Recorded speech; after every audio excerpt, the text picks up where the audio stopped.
ওকে, আলহামদুলিল্লাহ। আমরা ইতিমধ্যে যকৃতের সঞ্চয়ী ভূমিকাগুলো সম্পর্কে জানলাম। এখন আমাদেরকে জানতে হবে বিপাকীয় ভূমিকা। যখন আমরা সঞ্চয়ী ভূমিকা নিয়ে আলোচনা করছিলাম তখন কিন্তু আমরা ইতিমধ্যেই শর্করা বিপাকের দুটো পয়েন্ট পড়ে ফেলেছি। একটা হচ্ছে গ্লাইকোজেনেসিস, আর একটা হচ্ছে gluconeogenesis. What is gluconeogenesis? Non carbohydrate source. যেমন দুটো উদাহরণ দাও। একটা অ্যামাইনো অ্যাসিড, একটা ফ্যাটি অ্যাসিড বা গ্লিসারল নন কার্বোহাইড্রেট সোর্স থেকে গ্লুকোজ তৈরি করার প্রক্রিয়াকে বলা হয় gluconeogenesis. Now in this section we will discuss protein বিপাক। 3 point: ডিএমিনেশন, ইউরিয়া তৈরি, প্লাজমা প্রোটিন সংশ্লেষণ। ওকে, let me discuss in detail.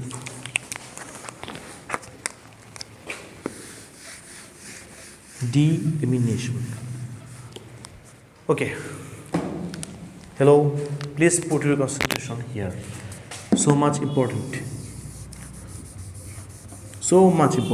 deamination. দেখো, আমরা আগে আলোচনা করছি প্রোটিন বিপাক।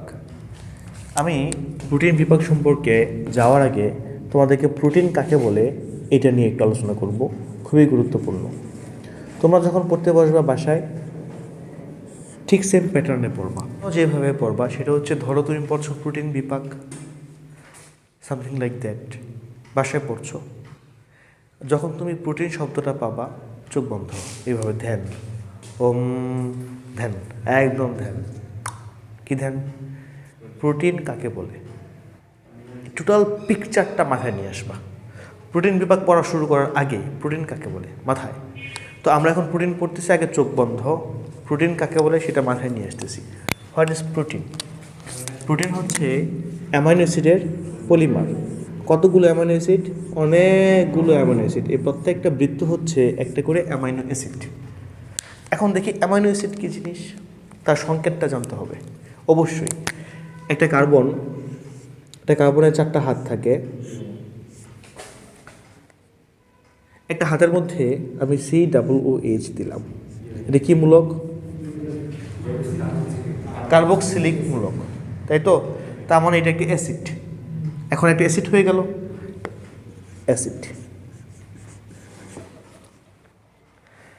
তোমাদের এইটার নাম কি কেউ বলতে পারো? NH3, ammonia.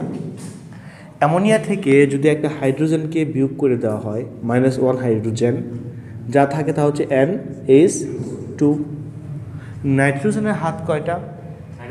3টা। এখন এখানে কয়টা হাত খালি আছে নাইট্রোজেনের? একটা হাত খালি আছে। এই যে গ্রুপটা, এই গ্রুপটাকে বলা হয় amino group. This is ammonia. তার থেকে যখন একটা হাইড্রোজেন চলে যাবে, যে গ্রুপটা পাওয়া যায় সেই গ্রুপটার নাম হচ্ছে amino group. What is this? Acid. এখন এর মধ্যে যদি আমি একটা অ্যামাইনো গ্রুপ দিয়ে দিই NH2, তাহলে যে অ্যাসিডটা হচ্ছে সেই অ্যাসিডটার নাম হচ্ছে অ্যামাইনো অ্যাসিড।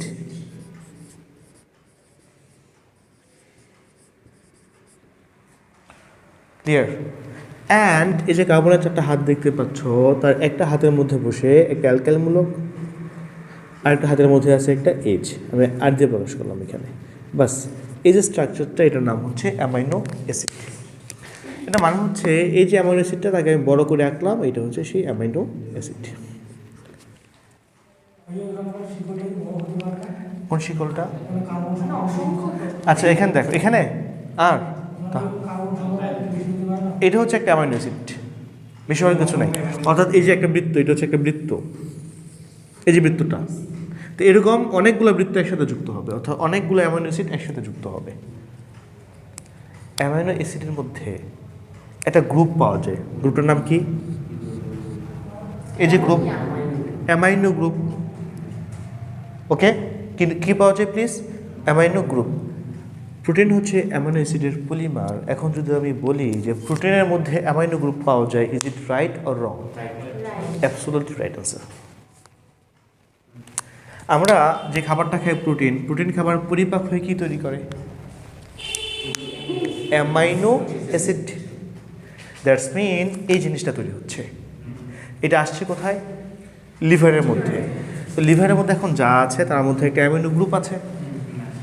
মনে রেখো, মনে রেখো, মনে রেখো, এই যে NH3 NH2 যেটা amino group, this is so much dangerous for our body, absolutely dangerous thing for our body.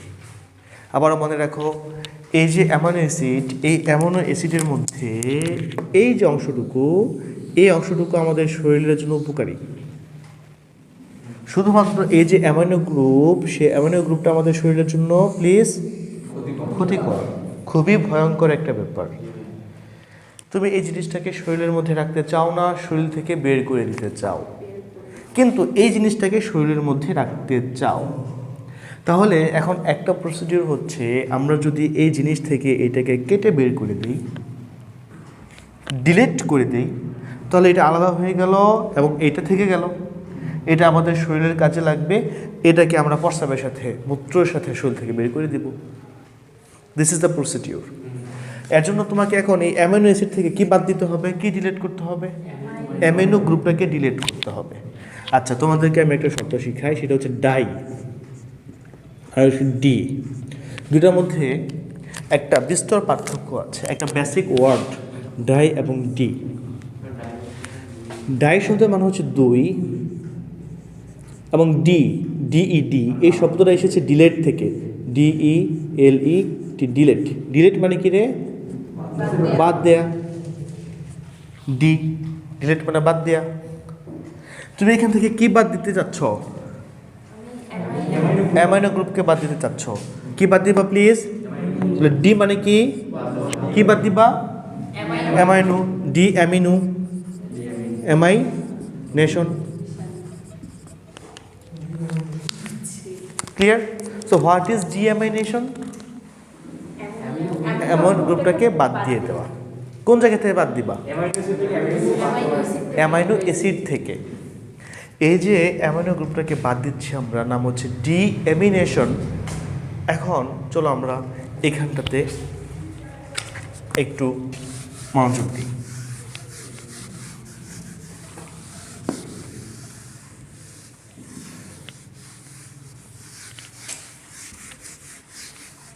জিনিস বুঝে পড়বা, শান্তি পাবা, আর বুঝে পড়বা না, মগামি করবা, জীবন শেষ।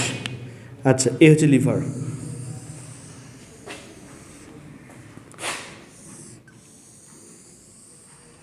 অ্যান্ড এটার নাম পোর্টাল ভেইন বা পোর্টাল শিরা। আমরা প্রোটিন খেলাম, প্রোটিন পরিপাক হয়ে তৈরি করে অ্যামাইনো অ্যাসিড। দেখে খেয়াল করো প্লিজ, অ্যামাইনো অ্যাসিড, এই হচ্ছে সেই অ্যামাইনো অ্যাসিডটা। সংকেত কি? সংকেতকে একটা কার্বনের 4টা হাত আছে। আগে এটাকে অ্যাসিড বানাও। অ্যাসিড কীভাবে বানাইতে হয়? COOH, এ হয়ে গেল অ্যাসিড। কি অ্যাসিড বানাইতে চাও?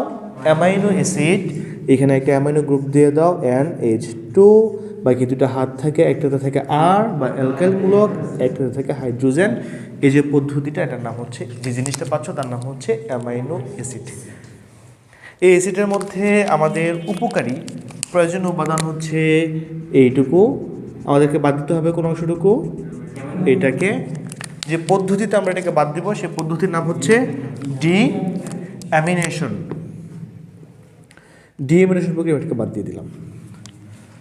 তাহলে NH2, এই যেটা আমি বাদ দিলাম ডিঅ্যামিনেশন প্রক্রিয়ায়, এই অংশটা আলাদা হয়ে গেল। ক্লিয়ার?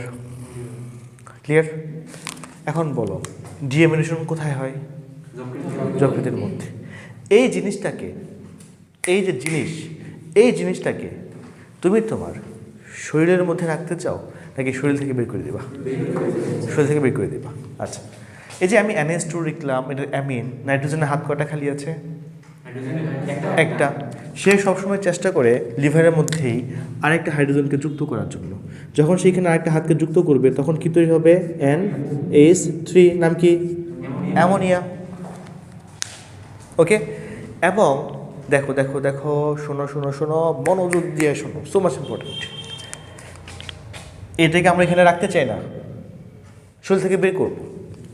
আমরা জানি যে শরীর থেকে বের করার পদ্ধতি হচ্ছে,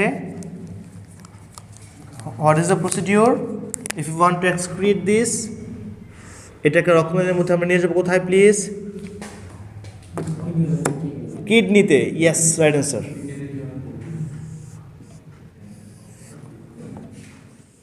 কিডনিতে নিয়ে যাবো, যেখানে থাকুক।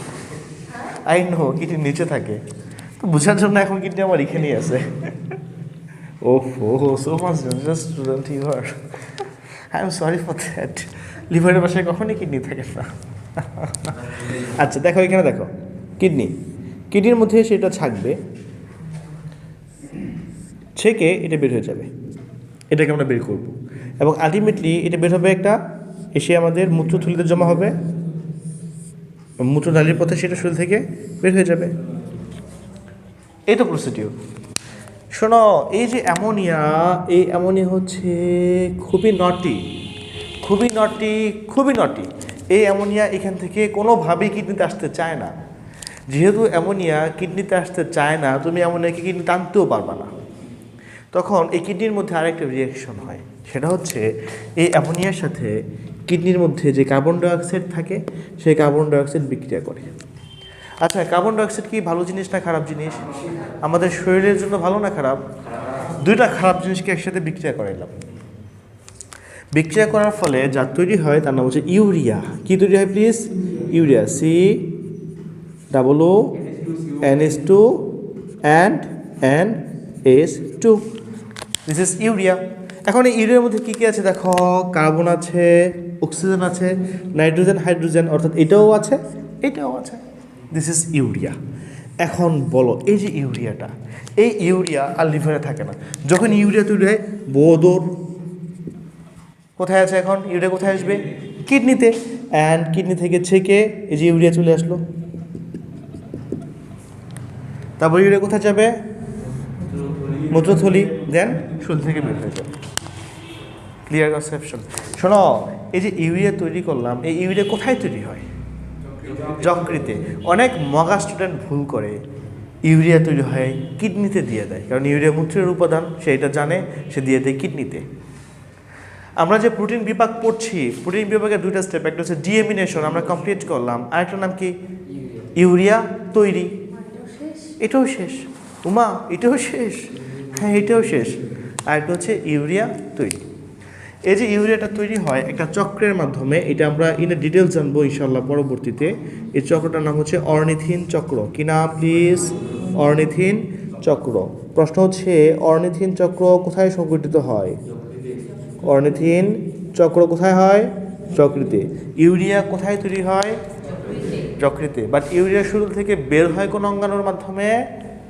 কিডনির মাধ্যমে।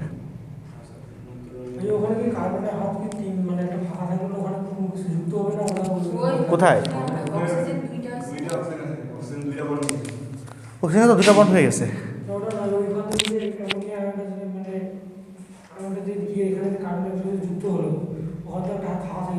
কোথায় হাত ফাঁকা হয়ে গেল? ও এইখানে? ও আচ্ছা, এইখানে আরও একটা রাসায়নিক বিক্রিয়া হয়, এটা তো আমরা ভেঙে ফেললাম। এটা এখন শরীরের ভিতরে চলে যাবে, ভিতরে গিয়ে কাজ করবে, মেটাবলিজমে হেল্প করবে, গ্রোথে হেল্প করবে। এখানে একটা হাত খালি আছে, এখানে সে তার প্রয়োজনীয় জিনিস যা যা প্রয়োজন সেখানে লাগাইতে পারে, এটা কোনো ব্যাপার না। আচ্ছা, আমরা কি এটুকু বুঝতে পারলাম তো না? এবং আমাদের লাস্ট প্রোটিন বিভাগে আরেকটা হচ্ছে প্লাজমা প্রোটিন সংশ্লেষণ, তাই তো? চলো এটুকু একটু বুঝি।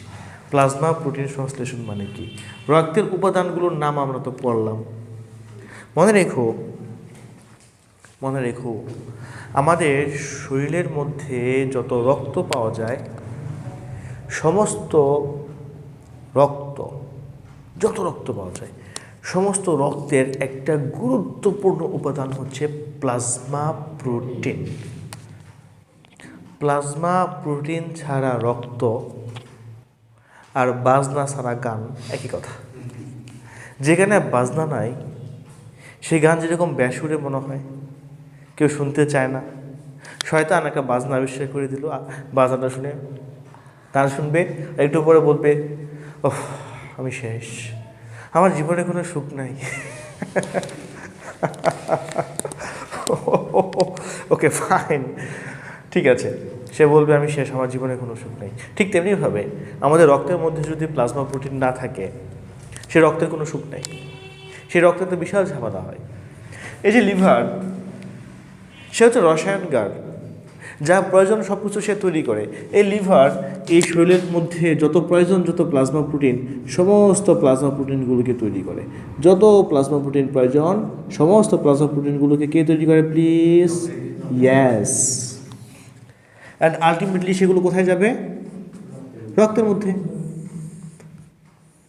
এখন একজন মানুষের রক্তের মধ্যে প্লাজমা প্রোটিন কম, বলো, একজন পেশেন্ট তোমার কাছে আসলো, একজন পেশেন্ট তোমার কাছে আসলো, ওই পেশেন্টের শরীরের মধ্যে প্লাজমা প্রোটিন কম, ওই পেশেন্টের কোন অঙ্গনের মধ্যে সমস্যা থাকতে পারে? যকৃতের মধ্যে সমস্যা থাকতে পারে। তোমার কাছে একটা পেশেন্ট আসলো, তুমি জানো যে ওই পেশেন্টের লিভারের সমস্যা আছে, তুমি ওই পেশেন্টকে কোন ধরনের খাবার খেতে নিষেধ করবা? কেন? কারণ প্রোটিন জাতীয় খাবার খেলে তার লিভারের সমস্যা হয়, ডিএমিনেশন নাও হইতে পারে। ডিএমিনেশন না হলেও তো এটা বিষাক্ত জিনিস। সে বলবে গোস্ত খাবে, মেয়ে কান্না করতেছে, কেন? আব্বা গোস্ত খায় মরে গেছে। তো বাজান তুমি গোস্ত খাও না, গোস্ত অফ রাখো। আমাদের শরীরে যত প্লাজমা প্রোটিন আছে, সমস্ত প্লাজমা প্রোটিনগুলো তৈরি করে লিভার। শুধুমাত্র একটা প্লাজমা প্রোটিন ব্যতীত, তার নাম হচ্ছে গাবা গ্লোবিউলিন। গাবা গ্লোবিউলিন। আমরা না, সমস্ত প্লাজমা প্রোটিন তৈরি করে একটা বাদে, নাম হচ্ছে গাবা গ্লোবিউলিন। এটি নিয়ে আমরা পরবর্তীতে আলোচনা করবো ইনশাআল্লাহ।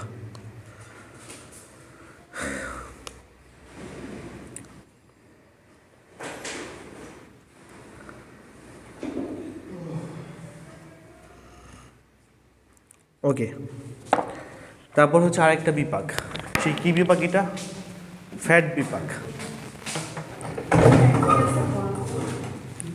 আচ্ছা দেখো, ফ্যাট বিপাকটা পড়ি।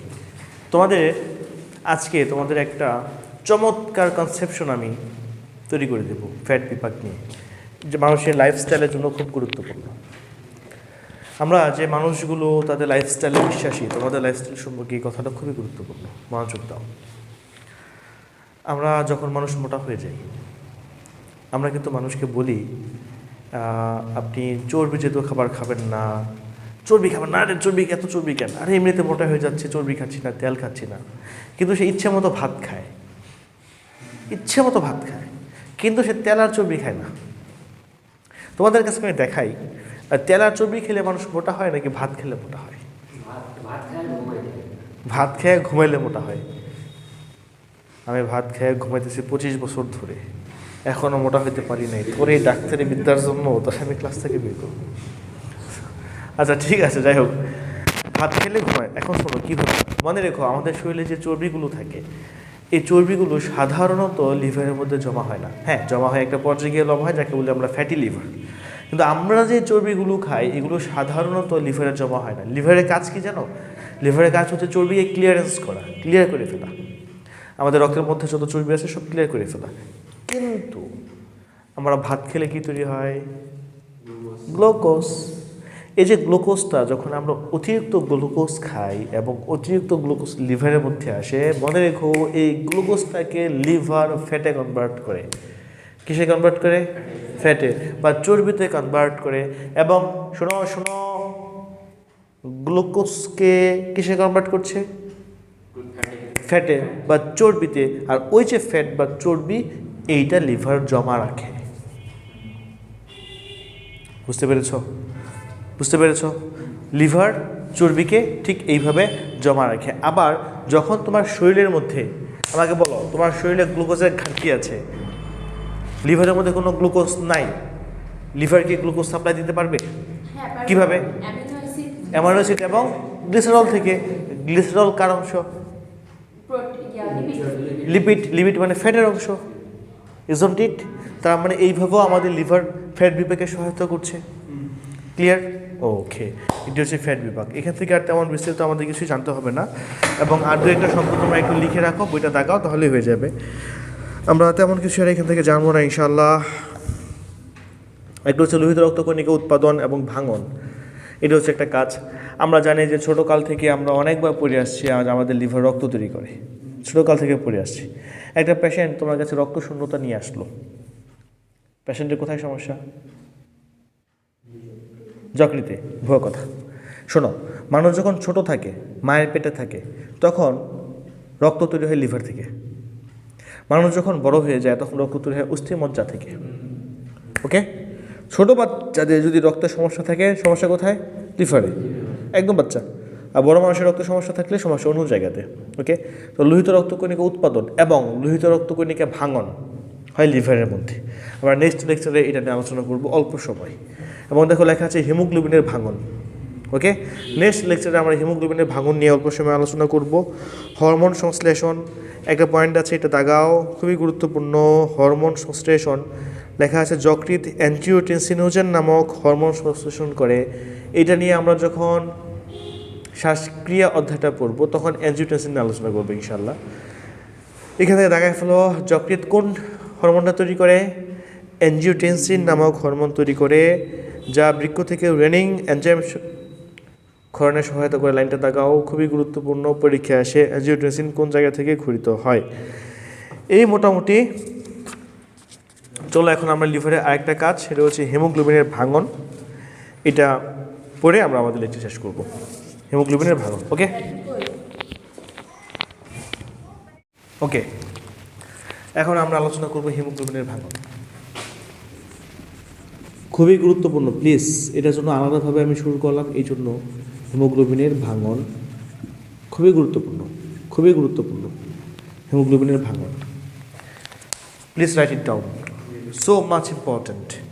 হিমোগ্লোবিনের ভাঙন বোঝার জন্য তোমাদের একটা শব্দ আগে বুঝতে হবে, সেটা হচ্ছে ম্যাক্রোফেজ।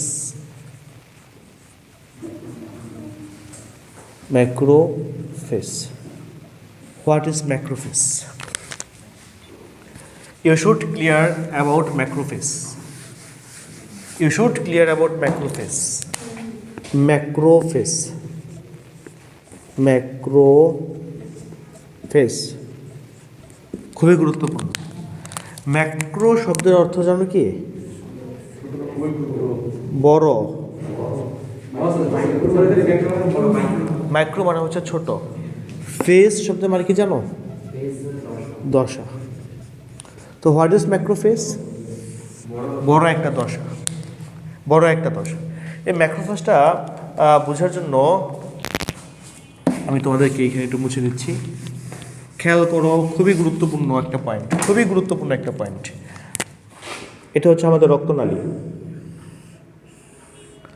এবং এই রক্তনালীর মধ্যে রক্তের বিভিন্ন উপাদান আছে।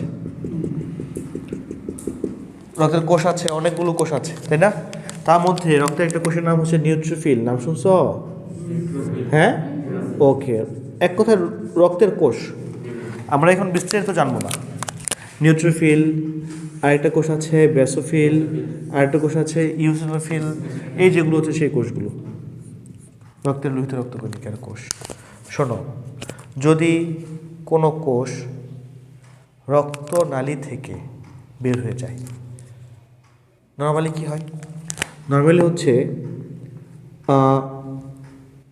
এই জায়গা থেকে সে কোনো কোষ সাধারণত হয় কি, কোনো কোষ রক্তনালী থেকে বের হয়ে বাইরে আসে, ধরে এই কোষটা বাইরে আসলো, সাধারণ প্রসেস, এবং একটু পরে সেই কোষটা আবার রক্তের নালীতে প্রবেশ করে।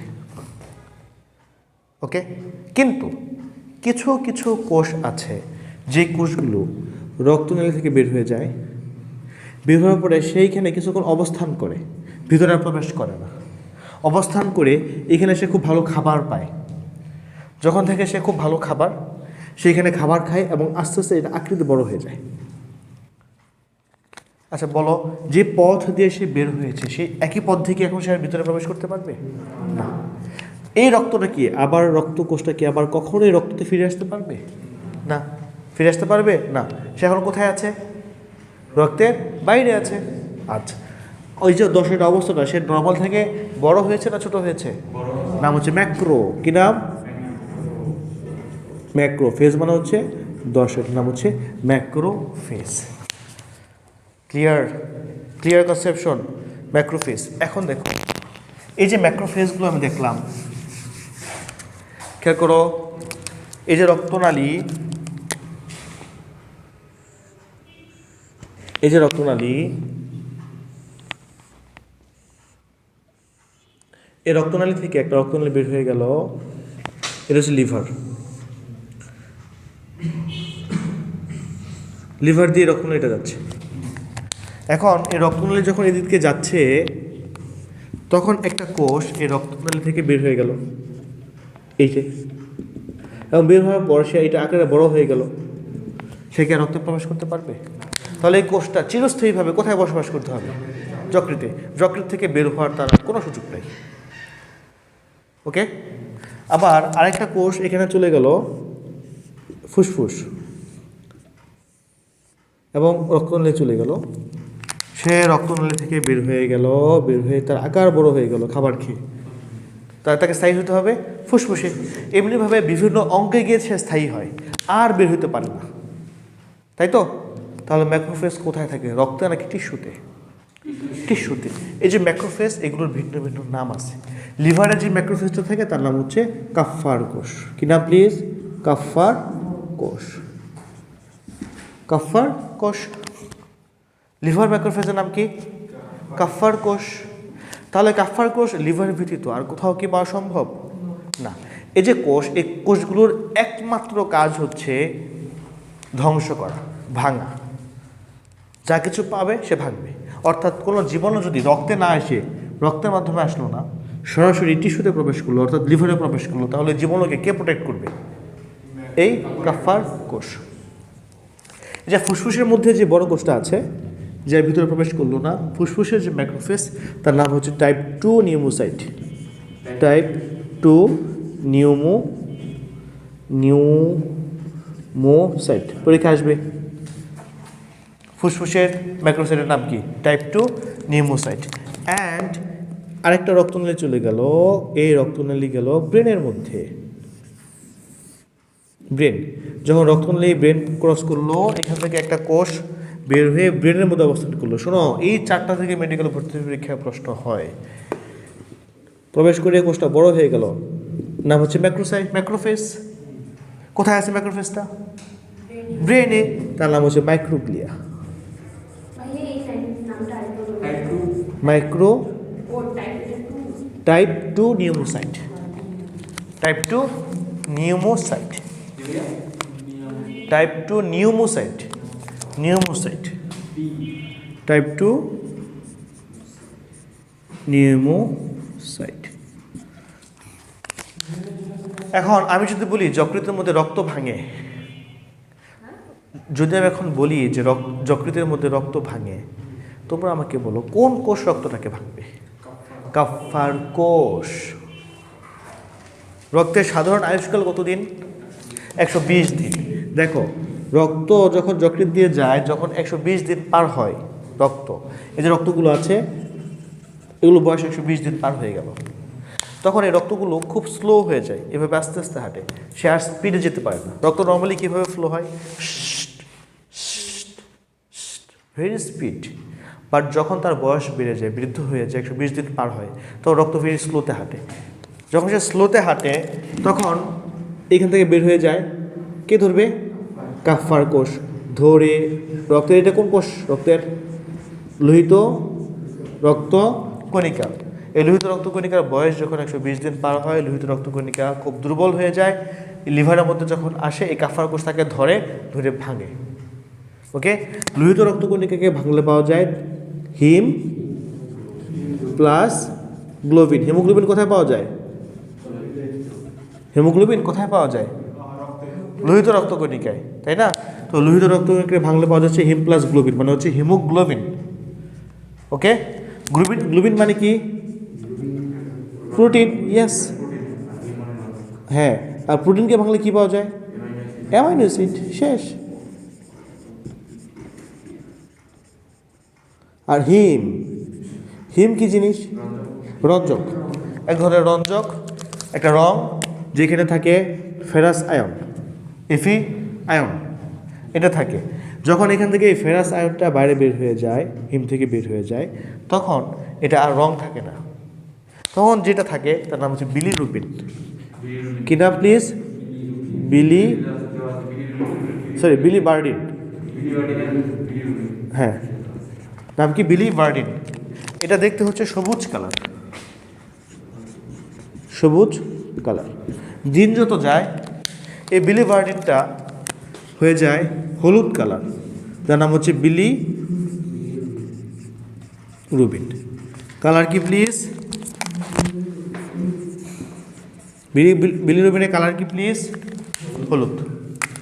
বিলিভার্ডিনের কালার সবুজ, আর বিলিরুবিনের কালার হলুদ। আবারও বলছি, লোহিত রক্তকণিকা ভাঙবে, লোহিত রক্তকণিকার মধ্যে থাকে হিমোগ্লোবিন। কে ভাঙতেছে? কাফার কোষ তৈরি করছে হিম প্লাস গ্লোবিন। গ্লোবিন হচ্ছে এক ধরনের প্রোটিন যা তৈরি করে অ্যামাইনো অ্যাসিড। হিম হচ্ছে এক ধরনের রঞ্জক পদার্থ, সেখান থেকে ফেরাস আয়নটা যখন বের হয়ে যায় বাকি যা থাকে তার নাম হচ্ছে বিলিভার্ডিন, সবুজ বর্ণের।